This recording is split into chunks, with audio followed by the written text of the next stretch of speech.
Hello, everybody. My name is Charles Kingsland. I'm the Chief Medical Officer here at Care Fertility, and we're going to be talking tonight about preparing for fertility treatments. So I'm going to spend the next, half an hour, 40 minutes going through all the important rudiments that you need to have or need to know about if you're about to embark on a fertility journey. Now, in the background, I've got two of my close colleagues, Lauren and Chloe, who are on hand to take your questions, and I will hopefully have some time at the end to answer as many questions as I can about certain aspects of fertility treatment that you might be particularly interested in. So I'll go through my presentation at the end. If we've got time, we can talk about one or two individual issues. So I'm going to start by playing an introductory video, and then we'll crack on with the presentation. Okay, Chloe. So if you could just play the video.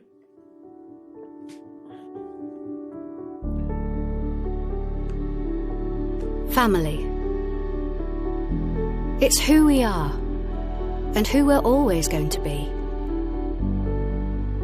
It's the important little moments, the big emotions, the beating heart at the centre of our world. It's the journey that we take there, together, one step at a time. Family is the one thing we'll always care about the most, because we believe that family is for everyone. And through our care, we'll do everything we can to make your dream real. We don't just care, we are care. My name is Professor Charles Kingsland, and I'm the Group Clinical Director for Care Fertility. At Care, our number one belief is family for everyone, and this means we do everything possible to help everyone start or grow their family. We know that nothing is as important as family, and that's why we care so much about wanting to give every patient that comes to us their best chance of having a baby. Of course, families come in all shapes and sizes. We get heterosexual couples, couples of the same sex, we get single patients wanting to start a family, we get NHS patients. When you have a fertility problem, there should be facilities available for you to get the best advice and the best treatment readily available to give you the best chance of having a baby at a time in your life that is best for you. We will use all our knowledge and experience combined with highly individualized treatment, personal treatment, to help you have the family you are longing for. Unbeknown to Gemma and I, we both carry a gene, a deafness gene. We actually have a daughter who was 3, but who was born prematurely deaf. And we were given the option and chose to go down a fertility treatment to kind of avoid our second child having that same gene. We were very lucky in the fact that the clinic was only down the road from us. So we felt there was one around the corner.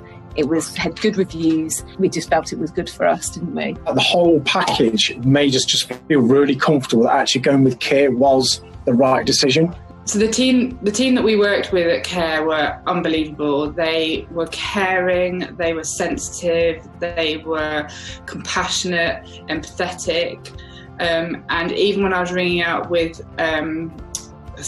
I was feeling pains down one side, that the reassurance that they gave me, they honestly do hold your hand every single step of the way, and I feel like they lived the journey with us. So I've had several treatments with Care, and I now have a baby, and that's taken a number of treatments, fertility treatments, different alternatives, different medicines to try and get it to work for me. I have always said I would recommend Care Fertility. I would recommend them for the comfort factor that I received, the friendliness, and just I think the word is my faith in Care Fertility.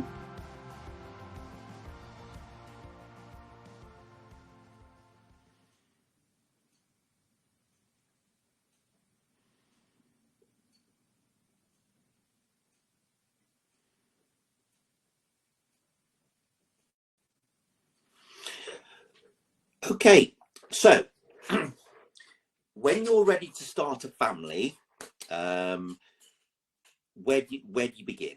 Well, the thing is, if you do plan a family, about 70% of couples, if you're in a two-partner relationship, about 70% of couples will have achieved a pregnancy within the first year.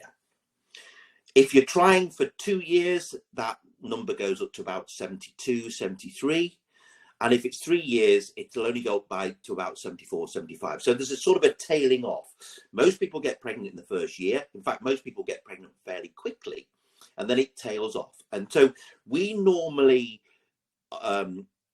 say that there's a possible potential problem if you've been trying for a baby for at least 1 year with unprotected sexual intercourse regularly, if you're under the age of 35. If you're over the age of 35, then we normally say if you've been trying for 6 months, it's a good idea to think about getting some advice if you haven't conceived after 6 months over the age of 35.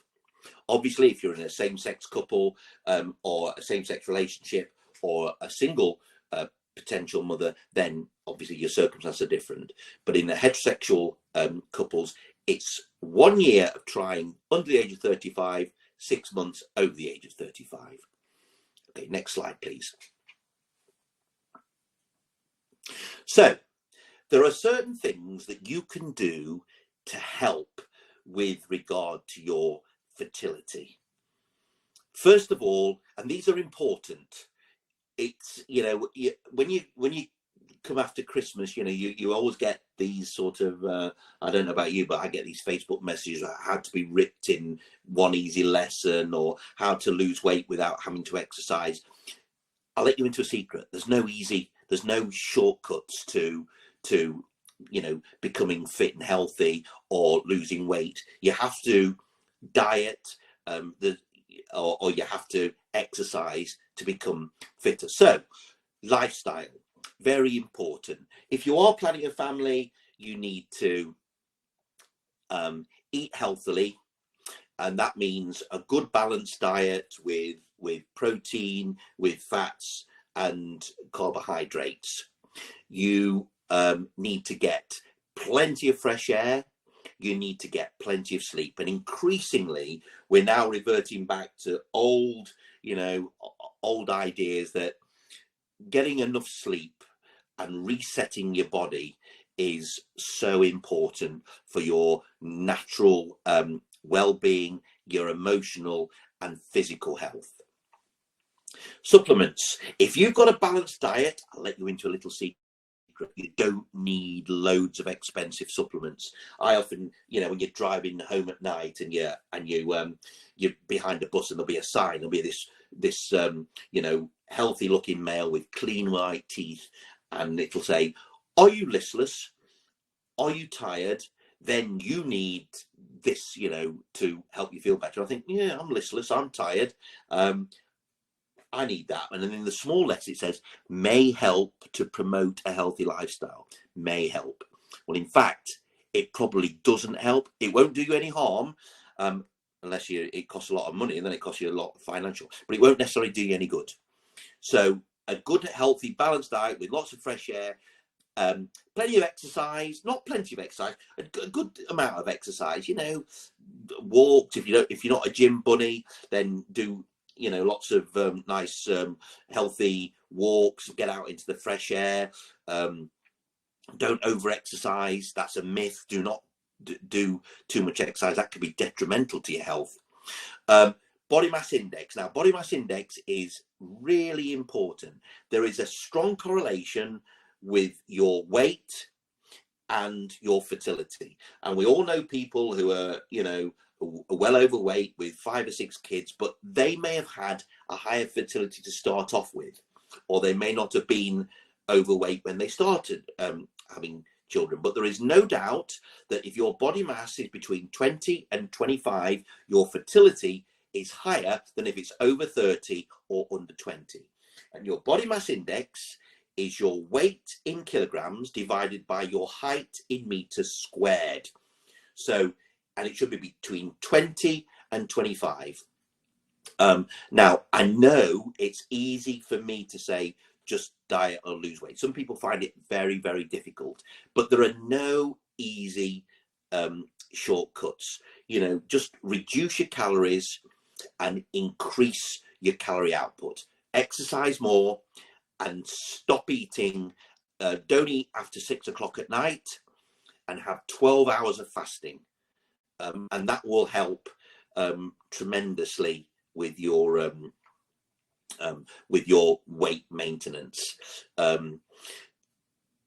Any current contraception, what you have to bear in mind that if you have are contracepting at the time when you think you might want to start a family, come off the contraception and give yourself a bit of time for your body to rejig, particularly when you're taking the oral contraceptive, because the oral contraceptive works by fooling your body into thinking that you're pregnant. When you swallow the oral contraceptive pill, which many women will take, your body goes, oh, hang on a minute, I'm taking estrogen, progesterone in these particular doses. What's happening here? Gosh, I must be pregnant. And that's how it works, and it stops you ovulating. So that's how the pill works. So if you're deciding you want to start a family, stop the pill, and then give yourself a few months to, as you would do after a pregnancy, just to reset your body, because it might take a bit of time for your fertility mechanisms to reboot after you've been on contraception. One of the things that I always say to patients about trying for babies or having a family, it's expensive business. Having children is expensive. For those of you who already have children, you'll know what I mean. One of the frustrations, though, is that when you can't have babies, that you might, if you don't qualify for NHS treatment, have to finance the treatment to get a family first. And that can be tremendously frustrating. But if I were you, when you go into your fertility journey, just put some money aside just in case you need it, so that you're always in control, and give yourself time. Having babies is a stressful business. Trying for a baby when you can't have a baby is very stressful. So don't, plan house moves and highly stressed activities if you're going to channel all your energy into having a child. That's what you need to do. So just make that a priority. And a lot of people sort of take it for granted, but all too often it's not a take it for granted thing. And if I could give you one piece of advice to take with you tonight, is try and be in control. Try and maintain your control. So if you're going to try for a baby, say, how long am I going to spend devoting my time to trying for a family?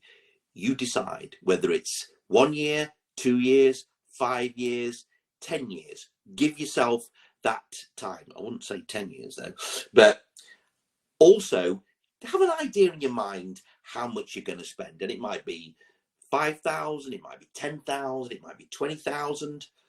It's up to you. However, if you spend more than 20,000, 25,000, really you've got to be thinking, is this right for me? I would say nowadays the average cost should be, if you don't qualify for NHS treatment, between 10 and 15 grand. 2 years, 10 and 15 grand. And then you've got control. You're in control, because you've set yourself a budget and you've set yourself a time budget. So there are some bits that you won't be able to control, but the bits that you can, just, nail them down. Next slide, please. So I'm just going to very quickly talk a bit about fertility. And this is an overview of a female pelvis. So the two hearts are the ovaries, the little stringy tablets are the fallopian tubes, and then the bit in the middle is the womb, or the uterus. And at the bottom of the uterus, there's that little poking out bit, which is the cervix, the neck of the womb, and that goes into the vagina. Okay, so The normal size uterus is about the size of a baby's clenched fist. And all the eggs that you will ever have are in your ovaries on the day you're born. Women do not have the ability to make eggs. You can't make them better. You can't suddenly magic them into better eggs. They can only deteriorate. And they usually, you start losing them around about the age of 13, 14, one a month.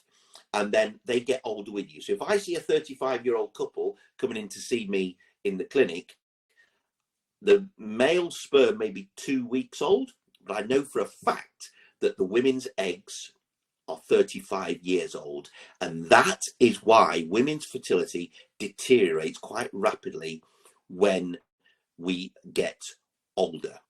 So each month, what happens is one egg will grow and pop out, go down the fallopian tube and into the uterus, and it gets wafted by little tiny hairs in the fallopian tube as it goes down. So it enables the egg to waft down. The little hairs beat synchronously and push the egg down. Next slide, please. Next slide. So women are egg warehouses. They have all the eggs in their ovaries on the day before. And don't be fooled by thinking there are pills and potions that make your eggs better quality. There aren't. What you have to do is to make sure that your eggs are you preserve your eggs by keeping staying healthy. Don't smoke. Try to reduce your alcohol intake, because all these things have a negative effect on your eggs. But by far and away, the commonest negative effect is age. Now, with men, we are sperm factories. We have all the ingredients in our bodies to make sperm every day of the week. Some days we're good at it, some days we're bad at it. As we get older, we're increasingly less good at making sperm. But it normally takes us about 6 weeks to make a sperm. We then store them and then ejaculate them out and make some more. Now, the strange thing about male infertility is that for a sperm to swim after intercourse from the vagina to the egg is the equivalent of a man swimming from Liverpool, where I live, to New York. They have to swim a long way, and they swim at 600 miles an hour. And they swim because they've got these very long tails which waft really quickly. Now, they've got a long way to swim. So we produce in an ejaculate a lot of sperm. Normally, we would like to see around 20 million sperm in an ejaculate.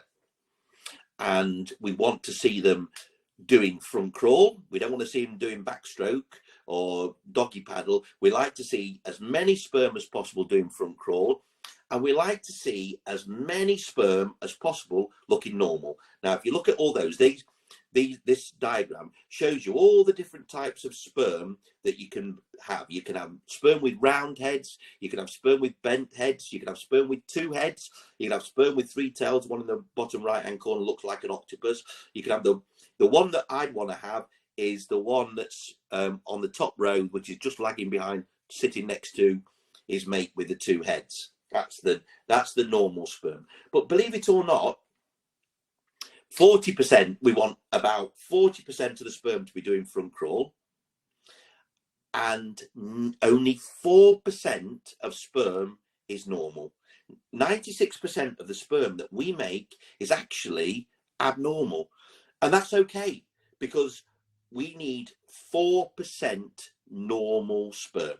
So 20 million per mil, 40% doing front crawl, and 4% normal. And that is the basis of a sperm test, a semen analysis. We want to see how many sperm are in the ejaculate, how many sperm are doing front crawl, and how many sperm are normal. And that gives us an idea. We want 20 million per mil, 40% swimming front crawl, 4% normal.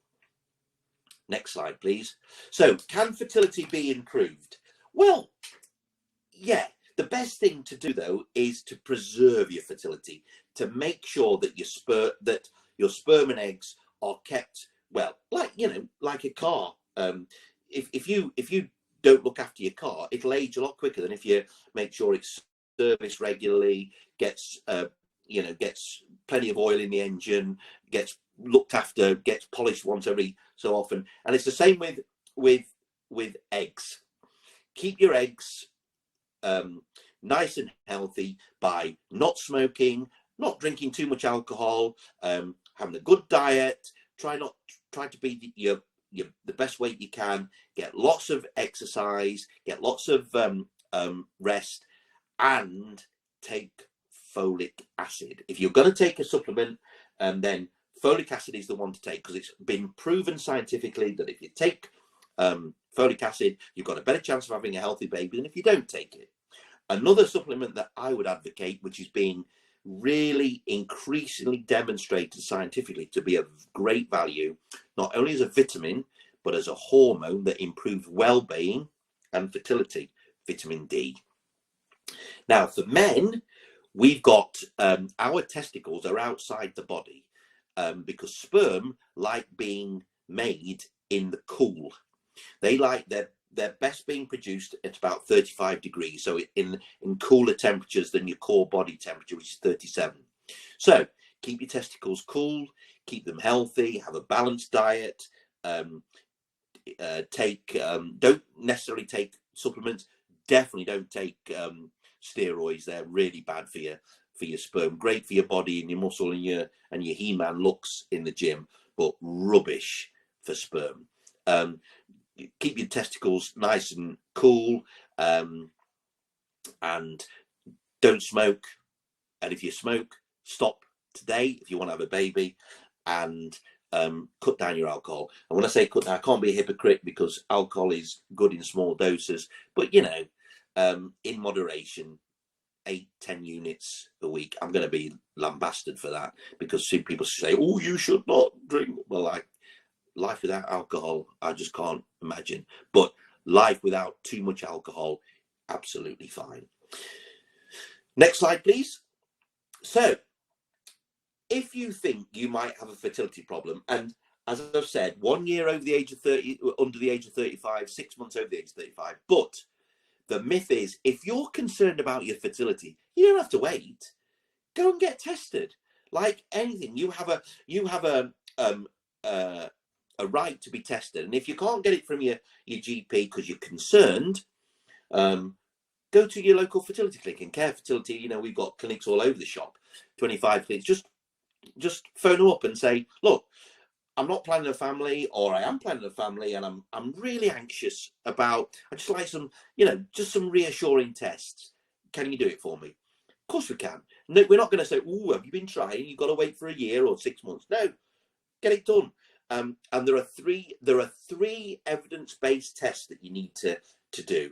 And when I say evidence-based, they are scientifically proven to tell you a lot about your fertility. There's a lot of tests you can have. You'll see them on the internet. Oh, get your alpha, beta, gamma glutamate transferase checked, and it'll do this, do that, and the breakthrough. Generally speaking, waste of time. Might be interesting, but they don't tell you anything. And if you read everything, or if you believed everything you read, you'd go bananas. So there are 3 tests that I would do. Number 1, have I got eggs in my ovaries? Number 2, are all my bits in the right place? Have I got 2 of everything down the sides and 1 of everything up the middle? And number 3, are the sperm that are deposited in my vagina, do they have the ability to swim up to my egg? Okay, they're the 3 tests. Have I got eggs in my ovaries? Well, you can do that. One simple blood test. It's called AMH. AMH stands for anti-Mullerian hormone. It's the hormone that's produced by your eggs. Why is it called anti-Mullerian hormone? Well, first of all, it's been named by a doctor, and we like long words that are confusing. But actually, anti-Mullerian hormone is a hormone that stops the growth of Mullerian ducts in a baby or in a developing embryo, and it turns little girl babies into boys. So it's the sex determinant hormone. But coincidentally, it's also a hormone that's produced by your eggs. And the more eggs you've got, the more AMH you've got. It doesn't tell you about the quality of your eggs. Your age will tell you about the quality of your eggs. Whether you smoke will tell you a lot. It'll tell you about the quality of your eggs, but it'll tell you about the quantity. So you can't just say, oh, I've got a high AMH and therefore I'm fertile, because it's better to have a lower AMH and be 20 than a higher AMH and be 45, if you see what I mean. So it's a combination. But generally speaking, an AMH test will give you a good idea whether you've got a good number of eggs. A pelvic ultrasound. An ultrasound scan will tell you whether all your bits are in the right place. And your history, your past medical history will tell you if there's a chance that there might be an abnormality. It's very unusual if there's an abnormality that you don't know about. So, for example, if you've had chlamydia is a bug that climbs up into your uterus, swims up to your fallopian tubes and eats the little cilia that I was telling you about that waft the egg down. So they can block the cilia from working and chew them all up so they don't beat, and so the egg can't get down and the sperm can't get up, and that might be a cause of fertility. So if you've had a chlamydial infection or a sexually transmitted disease, then it might be worthwhile bearing that in mind, that it might have affected your fertility. So AMH test, ultrasound scan, and for the boys, a semen analysis. 5 days of abstention, and then produce a sample, and we will analyze it for you and tell you the number that look normal, and the number that are swimming towards the New Brighton Lighthouse as opposed to doing backstroke towards the Runcorn Bridge. Next slide. So if you do have an issue, you've been trying for 6 months over the age of 35, or for 1 year under the age of 35, and you just might think, well, I'd like just a chat, then you can always book an appointment with one of our care doctors. As I said, we've got 25 clinics all over the country, so there must be one near you, so you don't have to travel very far, because that can be a real impediment or a stressful situation, when you've got to travel 30 or 40 miles, or you've got to wait 2 years for an appointment, or you go to a clinic and you can't park, or it costs a tenner to park for 5 minutes. All these things can add to the stress of fertility. So just check out, where's your local clinic? How long's the wait? Do I have to pay? Do I not have to pay? Here's George. George is one of our consultant gynecologists at the Sheffield clinic. So they will, George, or whether it's Andrew Riddle in Woking, or Tony Rutherford or Adam Balin in Leeds, or David Walker in Bath, or Shilpi Pandey in Nottingham, or Lucy Coyne in Chester, or we've got consultants all over the place. They will take a history, point to any factors that might be predictable, whether you might have difficulty conceiving, and chat through the likely scenarios. Next slide, please. We'll do the tests, and based on the tests, we can make a diagnosis. It might be that you have a tubal problem. It might be the sperm count is low. It might be that there's nothing, because a lot of us who are having difficulty achieving a pregnancy, we might not find anything wrong. And the other thing is, a lot of people want to know about sexual intercourse, how often, when. Best time to have sexual intercourse to optimize your fertility, for example, is in the middle of your cycle. Women who have regular cycles normally ovulate 14 days before the start of the next cycle. 14 days. If you've got irregular cycles, it might mean that you're not releasing an egg every month, and some simple fertility tablet will get you to release an egg. But at the end of the consultation, you should have a clear idea of what's wrong with you and what you're going to do. Now, most people go to a doctor and are given options, but at the end of the day, if you're like me, I want to know what, doctor, what do you think? What's your opinion? What should I do? What do you think I should do? What's going to give me the best chance of having a baby. Ask. Don't allow the doctor to say, oh, you could do this, you could do that, you could do that, you could stand on your head, you could go to Morocco, you could do this. Just say, right, what are you going to do? Bear in mind that the clock's ticking. What would you do if you were me? Is it available on the National Health Service?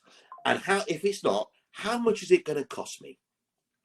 So maintain the control. So after the consultation, you have got a clear idea of what you are going to do and what the next step is. Next slide.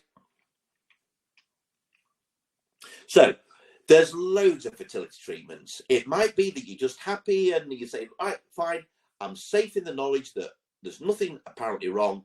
I'll carry on trying for a bit longer, which is fine. But there are most people are getting a bit anxious. They want some treatments. They want something to aid their fertility. Next slide. So there are some common and simple ones. It might be you just need help with releasing an egg, in which case that's just tablets. Intrauterine insemination is a popular option considered by many patients, and it's exactly what you say, intrauterine insemination. We check your fertility for the female. We look at we monitor the growth and development of one egg by scanning you. When that egg is optimal and it's about to be released, then we take a sample of your partner's sperm or donor sperm if you're in a same-sex couple, or you're in a single, you want to be a single parent. We concentrate the sperm and with a very fine catheter inject the sperm right up into your uterus and time it exactly. So the uterus is, with the concentrated sperm, is injected at the time when you're releasing the egg. And it just gives the sperm, instead of having to swim all the way across the Atlantic Ocean, we drop them off at the Azores halfway through, and then they only have to swim halfway across the Atlantic Ocean. But they know that when they get there, there should be an egg ready to meet them. Okay? So the next, that might not be for everybody. So I'll just quickly go through IVF, and 40% of couples who have a problem with fertility will probably end up with IVF. Now, IVF, it's gives the impression that it's very clever, very sophisticated, very involved, but it's not. It's formulaic. For the vast majority of people, it's formulaic. There's nothing special about it. It's a standard fertility treatment. However, what you've got to remember is that you've got the overlay of the stress of fertility. So not only you've got the stress of treatment, you've got the stress of the process of being unable to have a baby, which can be very, very stressful. So what we want to try and do is minimize the IVF process. But the standard is this: we stimulate your ovaries. We don't want to just get one egg. We want to get half a dozen, 8, 9, 10, maybe even more eggs. So we look at your age, we look at your hormonal profile, we look at your size, and we'll predict which dose of hormones we need to give you. We give you a daily injection of a hormone which stimulates your ovaries to produce lots of eggs. Next slide, please. When those eggs are ready, usually after about 9 or 10 days, we monitor the growth of the eggs by an ultrasound scan, like the baseline scan you had to look to make sure that all your anatomy was in the right place. And when those eggs, they grow in little follicles, fluid-filled sacs that we call follicles. When those eggs are mature, normally after 9 or 10 days of injections, we collect the eggs. And the egg collection is very straightforward. We bring you in, we sedate you, and then we put a little needle through the top of the vagina into your ovary and flush out the fluid, which hopefully contains the egg. Okay, we then take, next slide please, we then take the egg and we fertilize it with the sperm. And all these are pictures of sperm. I don't know whether they're we can actually play those as a video, but probably not. And you can see, you know, on the left there's a good sperm count, the middle one there's not so good, and then on the right hand side there's a relatively low sperm count. So what we do, depending on the sperm, oh, here they go, look at that, we're swimming at 600 miles an hour all over the place, look. So what we do, we can track the sperm, see how they're swimming. And if you've got a good sperm count, then we'll incubate 100,000 sperm with each egg that we find. Sometimes the sperm count is very low and we haven't got 100,000 sperm. And if you've got 100 sperm, might only have 5 sperm. In which case we take those sperm, if they're normal, and next slide please, and micro-inject a single sperm into an egg. And this is what you have to remember now. This is an egg, and there's a needle which is the size of a hair, and in there can you just see a sperm going up, and the sperm should come back down now as we inject the sperm. There it goes. Here comes the sperm, and we inject it right into the egg. And that's called ICSI, intracytoplasmic insemination or injection, ICSI, where we get one sperm. And I've seen one of my patients had a twin pregnancy from her male partner, and he had 5 sperm, not 20 million, not 20,000, but 5 sperm. And those babies now, they came to see me just recently, they're 15 years old, beautiful girls. Next slide, please. And then we fertilize the eggs and we grow them. If you go to a Care Fertility clinic, we have something very clever called Care Maps, where we grow and we video the growth and development of the embryos every 10 minutes. We take photographs every 10 minutes. We measure the growth and development, how quickly they're dividing, and we put all the information into an artificial intelligence machine that predicts which embryos are going to turn into babies. And our chief scientific officer, who's been the Professor Alison Campbell, and her team of embryologists have now won multiple awards for this technology, which enables us to predict which embryos are going to turn into babies. It won't make the embryos better. It just gives us a better chance of choosing the embryo which is likely to turn into a baby. And normally we grow the embryos for 5 days, and we've got all this data on the embryos, and then we either put back one single embryo and freeze the rest, or freeze all the embryos. Okay, and this is or it might be that we want to biopsy an embryo, so we can take 5 cells out of the embryo and look for the genes to see whether they are genetically normal or not. And that's called pre-implantation genetic transfer. I look at these videos and I'm fascinated. That's, you're taking a group of cells from that embryo, and you don't have to worry because you only take 5 cells, and there's about 100 cells there. It won't cause any abnormalities. The embryo is totipotential at that moment in time, and it will grow back. Those embryos will grow back. We take those 5 cells and we look at the genetic constitution of those cells, and it will tell us whether that embryo is genetically normal or not, PGTA. And of course, if it's genetically normal, your chance of having a baby with that embryo is hugely increased. What we have to remember is that a lot of human embryos are genetically abnormal. That's why we don't get pregnant naturally every time. IVF doesn't create increased numbers of abnormal embryos, but we can predict which embryo. And if you've got a genetic abnormality, we can actually predict that as well with biopsying the embryos.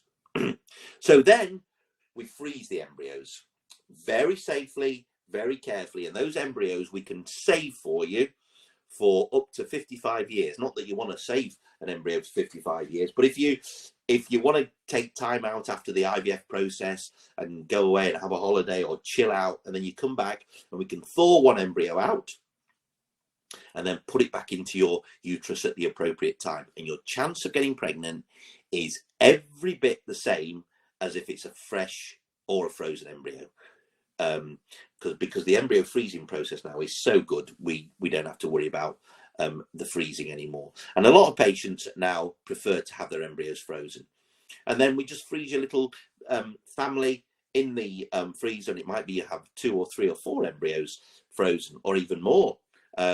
We've had one patient in Liverpool just recently, he's got 16 embryos there's probably a football team in the freezer now for her. But anyway, we'll that's for another day. So we've got your embryos, then you can go home, chill out, recover from your egg collection, recover from the ordeal, and then just wait and have your embryos put back to time that's good for you. Next slide, please. We put the embryo back. That's technically very straightforward. It's just like having a spear. We just examine you. We put a speculum into the vagina and then thread the embryo in a catheter up into your uterus using pelvic ultrasound to guide us. And we just pop the embryo back into the uterus, and then we sit and wait for a fortnight. Well, you don't have to sit and wait in the clinic. You can go home and do normal things. Just be normal.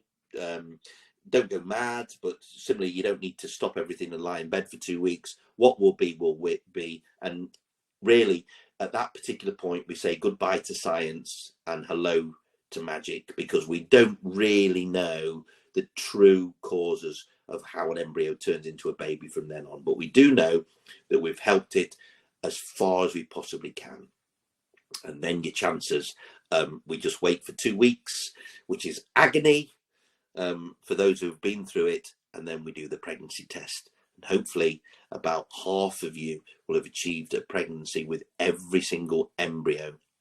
Of course, half won't, which is very sad, but what you mustn't do is consider IVF to be just a one-off treatment. It's not a sprint, it's a marathon for a lot of people. So we just put the next embryo back if you're lucky enough to have more than one embryo frozen. Next slide. There are lots of combinations that we don't really have time to talk about. There's shared motherhood for same-sex couples, where we can take an egg out of one partner, fertilize it with donor sperm, and put the resulting embryo into the other partner. So the other partner has the baby, grows the baby, has the baby, delivers the baby, but it contains the genetic information of the other partner. And I think that's really quite a neat way to do things. But of course, everybody has their own opinion about infertility, their own biases, and personally, I think it's great that we can offer fertility treatment for same-sex couples. And I actually think that shared motherhood would be something that I would want to consider. But that's just my opinion, and it's not necessarily the opinion of lots of other people, or it might not be the opinion of the same-sex couple, but it's an option. Next slide, please.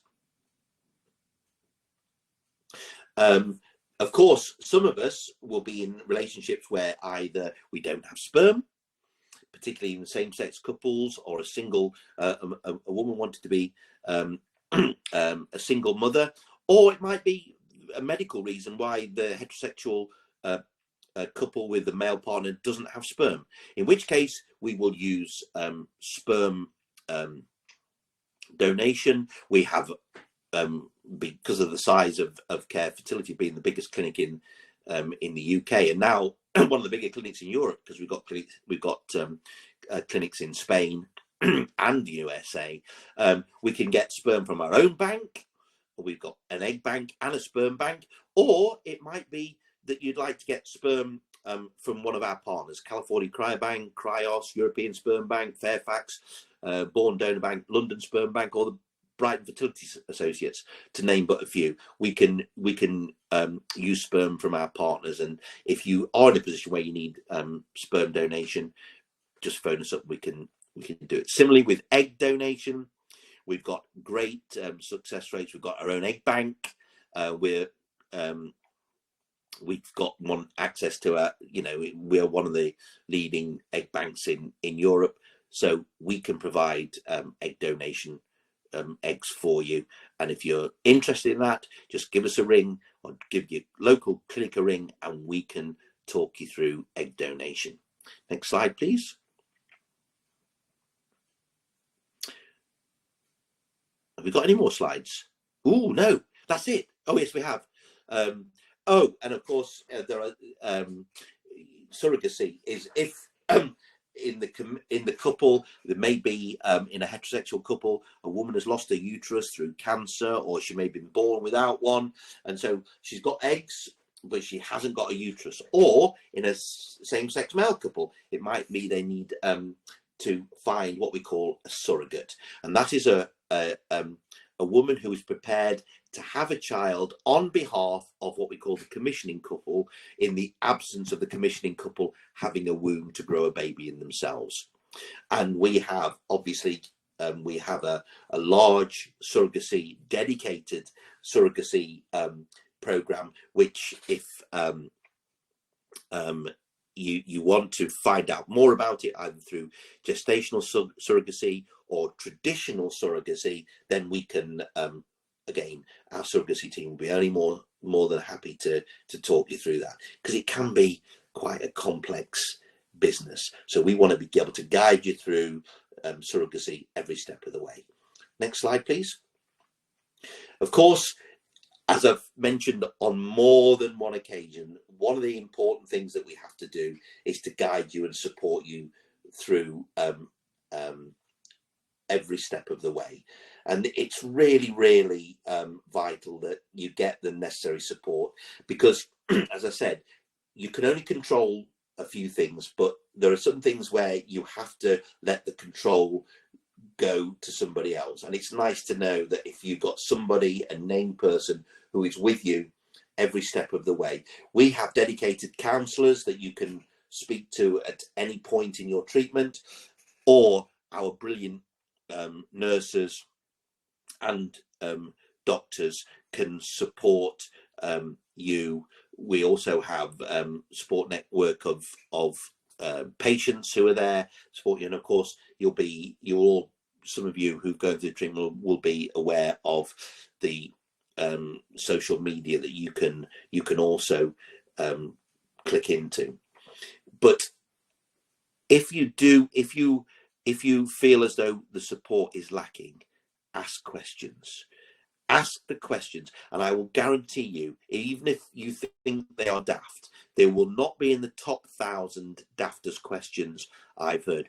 And when you've been asked questions about your fertility for 40 years, believe you me, there is nothing that would surprise me. And it's just the little things that can nag away at you. So just ask, and we're here for you. Next slide. We also have a patient portal that everything's in one place, so that if you need any support via the portal, just you can ask questions through that, and you can access it through your desktop, laptop, mobiles. Every step of the way, we're here for you. Next slide.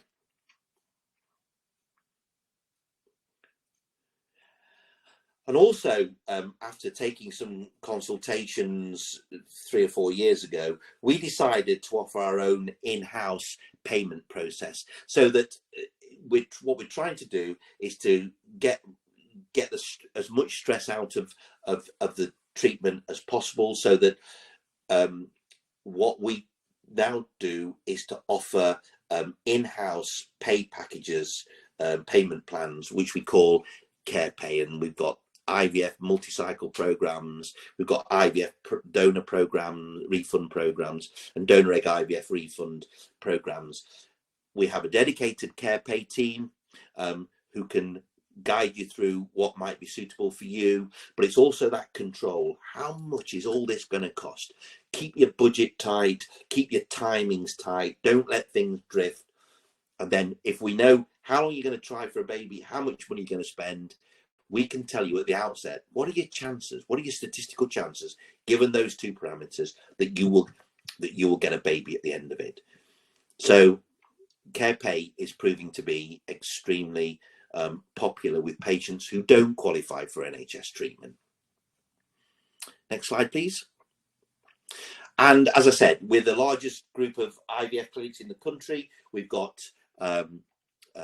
IVF clinics all over. Now that's even an old slide now, because we also now have clinics in Cardiff, Exeter and Plymouth. So we've now managed to extend our reach right into the southwest of England. But as you can see, we've got clinics that are hopefully local to you. We've also now got 4 clinics in Spain: Madrid, San Sebastian, Alicante, and another one that I can't remember.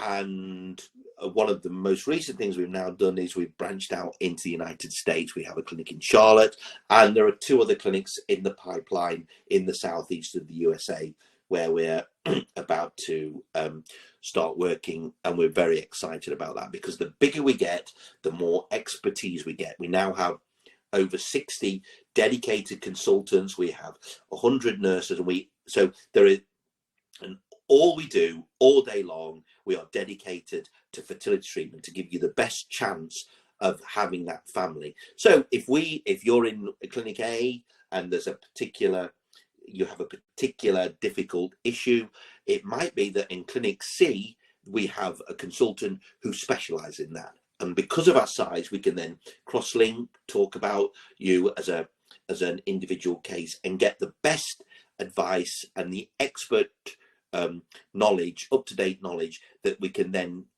take to your particular case wherever you might be in the UK or in the USA or Spain.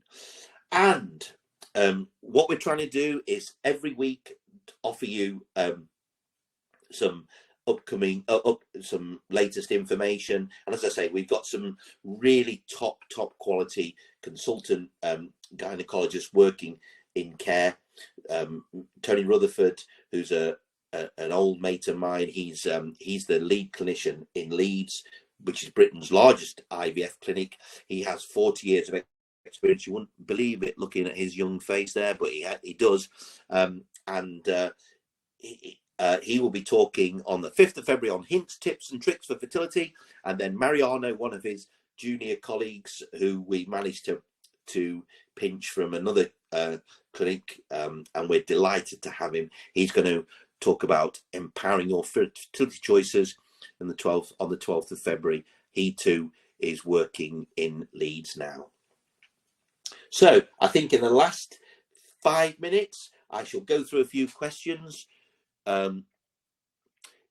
Right, Google says start improving your health 100 days before egg collection. Considering my age 34, is it better to collect ASAP or to get healthier first? Right, if you've been trying for a baby at the age of 34, I would get advice first.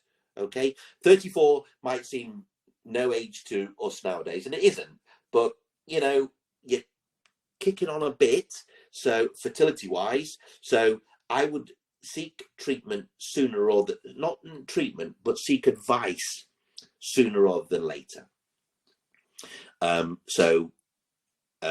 Start getting healthier, but get the advice first.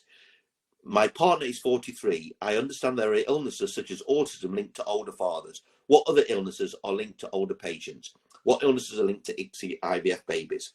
Right, there are no known issues with IVF ICSI babies over and above the background population.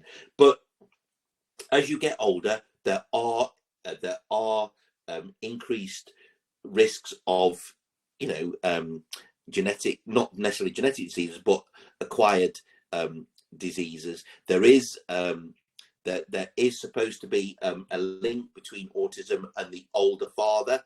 There's a link with Down syndrome, but 43, goodness me, that's not old. We're talking, I certainly wouldn't consider 43 to be that old to father the children. Right, it's a risk benefit analysis, isn't it?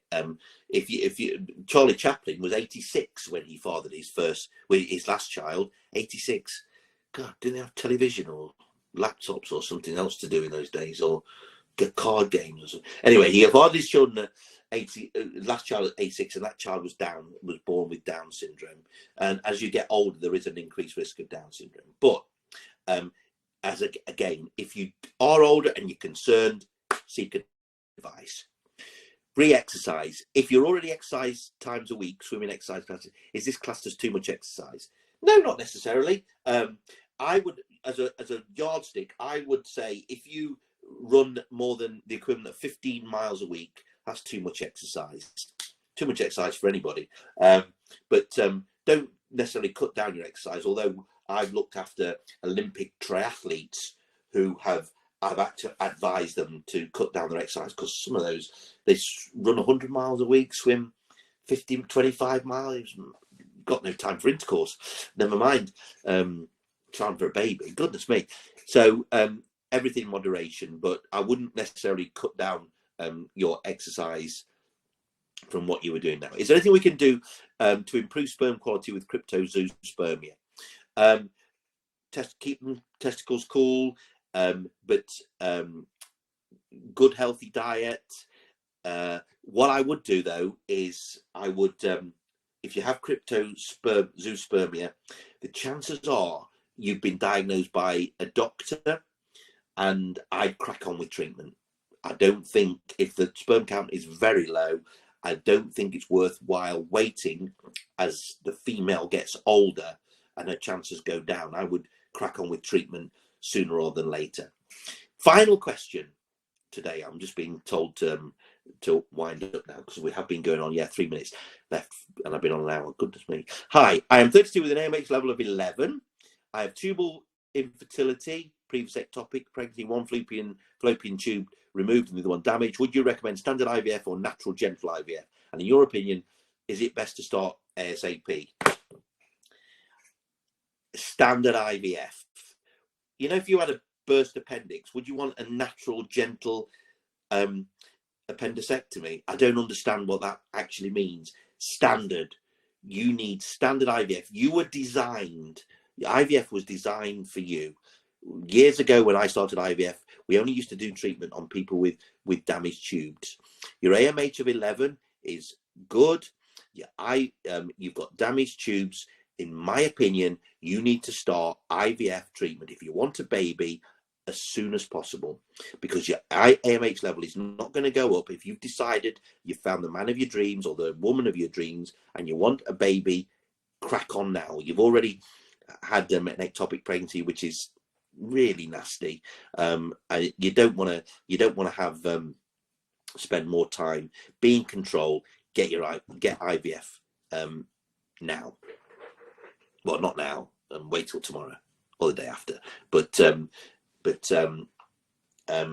seriously, just be in control. Don't just wait and drift.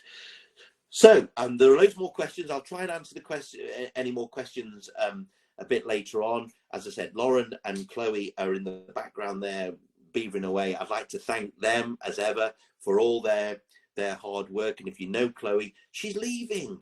She's got promoted. I'm gutted. I'm devastated, as we would say in Liverpool. But can I just say, for the record, if this is the last time we work together, Chloe, you've been fantastic. You've been a model professional for Care Fertility, and we're very proud to have had you working with us, and I'm sure you'll go on from strength to strength, and I've no doubt there'll be many patients that have been through Care who have valued your smiling face and your constant positivity. So good luck in the future. And you're the same, Lauren. We all love you as well, but you're not going anywhere, so you're staying. If you're starting on your IVF journey, good luck. Be in control. Never ever worry about asking questions. Always ask, and you never know. Just that little bit of luck, and you'll get the family that you crave for, and hopefully it'll be part of the Care family. So I'll say night night, everybody, and hopefully I'll see you again soon. Bye bye.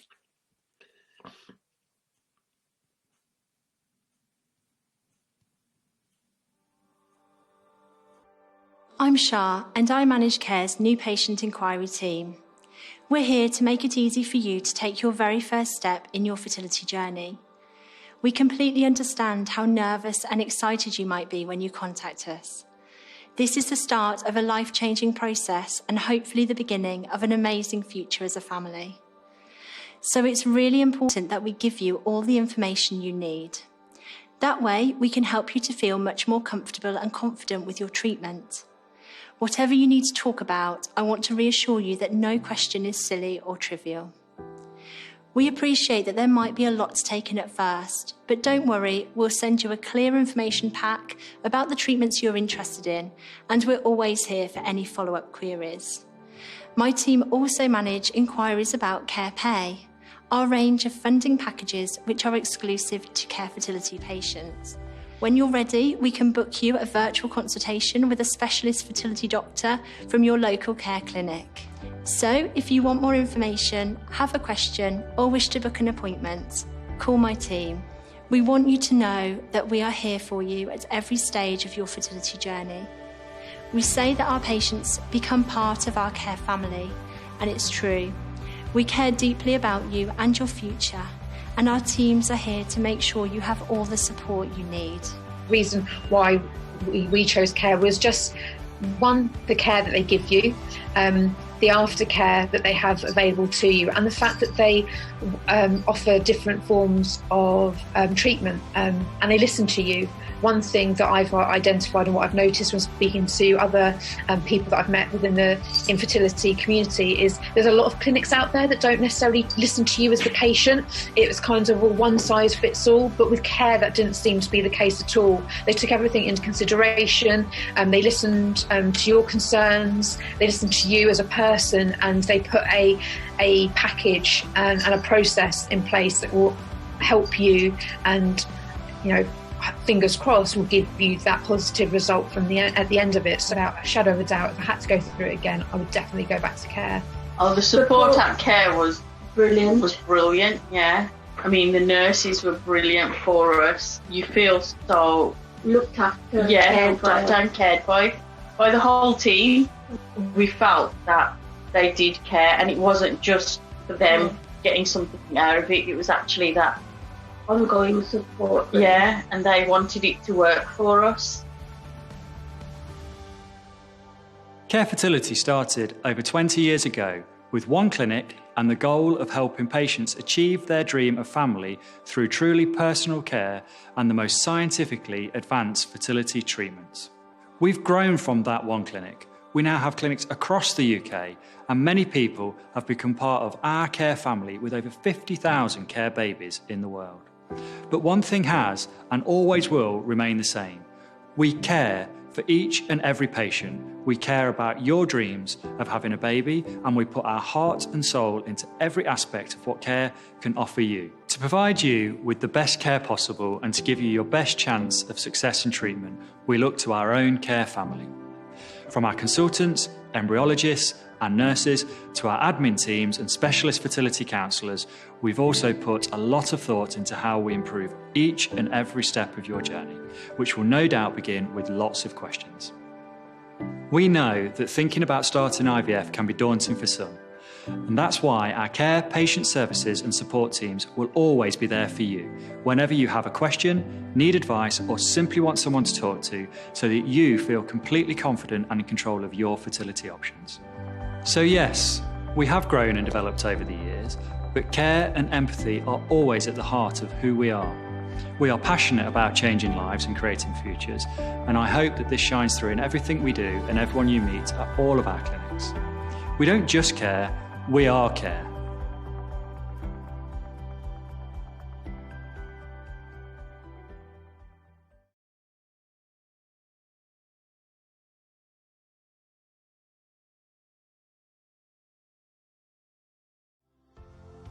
One in 6 people need help to grow their family.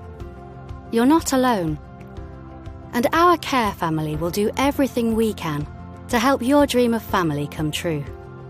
There are over 50,000 care babies in the world today, and behind this success is our promise to make more heartfelt dreams of family become reality by ensuring our care goes into everything we do for all our patients every single day. You will receive truly individualised treatment, a patient-centric approach with empathy at its heart. We understand how nervous and excited you might be about getting started, but you can be assured of kindness, empathy, and all the information you need from our new patient inquiry team. We are all here to make it easy for you to take your very first step in your fertility journey. Call our team on 0800 564 2270 to learn more and book an appointment. We don't just care, we are care.